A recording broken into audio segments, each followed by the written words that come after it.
நம் சிவகங்கை தமிழ் சங்க உறவுகள் அனைவருக்கும் வணக்கம். சமயக்குறவர்களை பற்றியான ஒரு வரலாற்று பதிவுகளை நம் தமிழ்ச்சங்க உறுப்பினர்கள் தினமும் ஒருவரை பற்றியான அந்த வரலாறுகளை பதிவு செய்ய வேண்டும் என்று தமிழ் சங்கத்தின் சார்பாக சொல்லப்பட்டது. அதன் அடிப்படையில் 63 நாயன்மார்களில், சமயக்குறவர்கள் என்று சொல்லக்கூடிய 63 நாயன்மார்களில் குறிப்பாக ஒரு முதன்மையான ஒரு 4 பேர், திருஞான சம்பந்தர், திருநாவுக்கரசர், சுந்தரமூர்த்தி சுவாமிகள், மாணிக்கவாசகர். இந்த முதல் மூவரும் தேவார பாடல்கள் பாடியவர்கள். சிவனை முதல் பொருள் கடவுளாக வழிபட்டு வணங்கியவர்கள் சைவர்கள். அந்த சைவ சித்தாந்த முறைகள் படி இந்த 63 நாயன்மார்களை வரலாறுகளை தொகுத்து எழுதியவர் சேக்கிழார் பெருமான். பெரிய புராணம் என்கின்ற நூல் அது. நேற்று அந்த நூலை பற்றியான, சேக்கிழார் பெருமானை பற்றியான நம் ஆசிரியர் இந்திரா காந்தி அம்மா அவர்கள் வழங்கினார்கள். எனக்கு கொடுக்கப்பட்டுள்ள தலைப்பு திருஞான சம்பந்தர். அவரை பற்றியான ஒரு சில பதிவுகள். என் கருத்தில் சொல்ல வேண்டும் என்றால், திருஞான சம்பந்தர் என்பது ஒரு மெத்தையளவு உள்ள ஒரு பைந்து. அது ஒரு தலவாணிக்குள் அடக்க முடியாது. ஒரு சில பாடல்கள் மட்டும் நான் இங்கு அவரை பற்றி நான் பதிவு செய்ய விரும்புகின்றேன். முதலாவதாக நால்வர் துதி பாடல். பூழியர்கோன் வெப்பொழித்த புகழியர்கோன் கழல் போற்றி, ஆழிமிசைக்கல் நிதப்பில் அணைந்த விரானடி போற்றி, வாழி திருநாவலூர் வந்தொண்டர் பதம் போற்றி, ஊழிமலி திருவாத ஊர திருத்தாள் போற்றி. பிரம்மபுரம் என்று சொல்லக்கூடிய தற்போது சீர்காழி என்கின்ற ஊரில் பிறந்தவர் ஆளுடை பிள்ளை. அவரது தகப்பனார் அவரை அழைத்து கொண்டு அந்த பிரம்மபுரத்தில் உள்ள தோணியப்பர், அங்க இருக்கக்கூடிய சுவாமி சிவன் பேர் தோணியப்பர், அந்த கோயில் இருக்கக்கூடிய குளத்தில் ஆளுடை பிள்ளையை படியில் அமர்த்திவிட்டு குளிக்க செல்கிறார். ஆளுடை பிள்ளைக்கு அப்போது வயது 4. குழந்தை பசியால் அழுகிறது. சுவாமியும் அம்பாலும் இறங்கி வந்து அந்த குழந்தைக்கு பால் கொடுக்கிறார்கள். அம்பாலே வந்து பால் கொடுத்ததால் ஞான பாலாக என்று வழங்கப்பட்டு அவருக்கு திருஞான சம்பந்தர் என்று பெயர் வழங்கப்படுகிறது. அவரின் நூற்றாண்டு கிபி 7ஆம் நூற்றாண்டு என்று சொல்லப்படுகிறது. அப்போது தன் தகப்பனார் குளித்துவிட்டு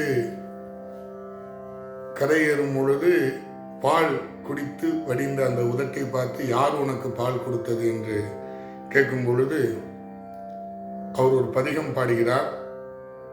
பண் நட்டபாடை, ராகம் கம்பீர நாட்டையில் அமைந்த முதல் திருப்பதிகம் அவரின் 4வது வயதில் பாடப்பட்டது. தோடுடைய செவியன் விடையேறியோர் தூவன் மதிசூடி, காடுடைய சுடலை பொடி பூசியன் உள்ளம் கவர் கல்வன், ஏடுடைய மலரான் முனை நாட்பணிந்தேத்த அருள் செய்த, பீடுடைய பிரமாபுரம் மேவிய பெம்மான் இவனன்றே அப்படின்னு ஒரு 11 பாடலாக 11 பாடல் பேராக கொண்டு ஒரு பதிகம். மாதிரி தேவார பாடல்கள் முதல் 3 தேவாரங்கள் பாடியது ஞான சம்பந்தர். அதன் அடிப்படையில் ஞானப்பால் குறித்த அடிப்படையில் ஒவ்வொரு தலங்களாக சென்று ஒவ்வொரு கோயில் இருக்கக்கூடிய சுவாமியை பற்றியும் அந்த கோயிலின் சிறப்புகளை பற்றியும் அவர் பாடல்கள் பாடிக்கொண்டே வருகிறார்.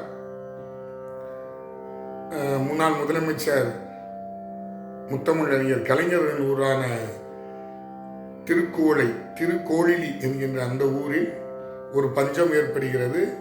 அங்கு வந்துட்டு திருஞான சம்பந்தன்ற சுவாமியை பார்த்துட்டு ஒரு பாடல்கள் ஒரு திருப்பதிகம் பாடுகிறார்.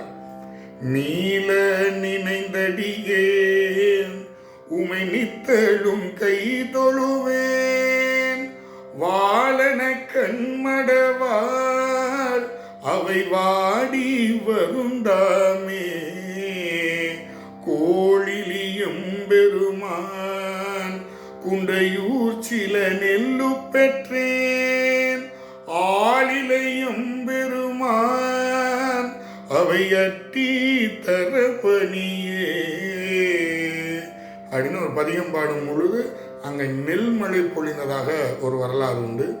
அவர் சோழ மண்டலத்திலிருந்து ஒவ்வொரு பதிகளாக வரும்போது பாண்டிய நாட்டுக்கு வருகிறார். நான் அவருடைய ஒரு சில பாடல்களை மட்டும் நான் பதிவு செய்ய ஆசைப்படுகின்றேன். பாண்டிய நாட்டுக்கு வருகிறார். அன்று அங்கு இருந்த மன்னன் கூன் பாண்டியனுக்கு வெப்பு நோய், சூடு நோய் என்று சொல்லக்கூடிய காய்ச்சல் நோய் வருகிறது. அப்போது அவர் ஞானசம்பந்தர் திருநீரை எடுத்து கொடுத்து, நம்ம விபூதி அப்படி என்று சொல்லக்கூடிய திருநீர் என்று சொல்லக்கூடிய திருநீரை கையில் எடுத்து கொடுத்து, இதை பூசுங்கள், காய்ச்சல் சரியாயிரும், சூடு நோய் சரியாயிரும் என்று சொல்லி அங்கு ஒரு பதிக பாடல் பாடுகிறார். மந்திரமாவது நீரு வானவர் மேலரு நீரு, சுந்தரமாவது நீரு துதிக்கப்படுவது நீரு, தந்திரமாவது நீரு சமயத்தில் உள்ளது நீரு, செந்துவர் வாயுமை பங்கன் திரு ஆளவையான் திருநீரு, ஆற்றல் அடல் விடையேறும் ஆளவையான் திருநீற்றை போற்றி புகழி நிலாவும் பூசுகன் ஞான சம்பந்தன், தேற்றி தென்னன் உடல் ஊற்ற தீப்பினியாயின தீர, சாற்றிய பாடல்கள் பத்தும் வல்லவர் நல்லவர் தாமே. இது போன்ற சிவபெருமானின் அந்த கோயிலின் சிறப்புகள் அற்புதங்களை அவர் ஒவ்வொரு நாடுகளாக சென்று, நாடுகள் என்று அன்று சோழ மண்டலம், பாண்டிய நாடு, சேர நாடு என்று சொல்லக்கூடிய சோழ நாட்டிலும் பாண்டிய நாடு இருக்கக்கூடிய அனைத்து சிவன் ஆலயங்களுக்கும் சென்று ஒரு பதிகம், ஏன் நம் சிவகங்கையில் உள்ள அருகில் உள்ள காளையார் கோயிலில் திருக்கானப்பேர் என்று சொல்லக்கூடிய அந்த சுவாமிக்கு அவர் திருக்கானப்பேர் வணங்குவோர் நாளும் நாளும் உயர்வதோர் என்ற அந்த வரியை திரு காளீஸ்வரரை தரிசித்தால் தினம் சரி வழங்கால் நாளும் நாளும் உயர்வதோர் என்று பாடல் பாடுகிறார். திருப்போணத்தில் இருக்கக்கூடிய சிவபெருமானை பாடியுள்ளார்.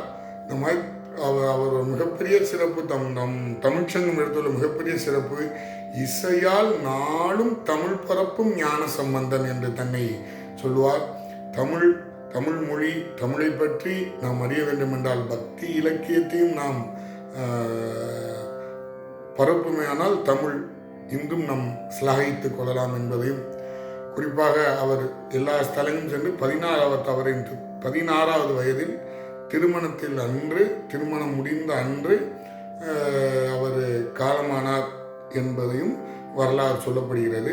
அவரை பற்றியான ஒரு சில பாடல்கள் நேரத்தின் அருமை கருதி நான் சொல்லப்பட்டிருக்கிறேன். கிபி 4ஆம் நூற்றாண்டில் வாழ்ந்த தேவார மூவரில் முதன்மையான முதல் 3 தேவாரங்கள் பாடிய சுவாமியும் அம்பாளால் பால் ஊட்டப்பட்டு வளர்ந்த திருஞான சம்பந்தரின் வரலாறு இது.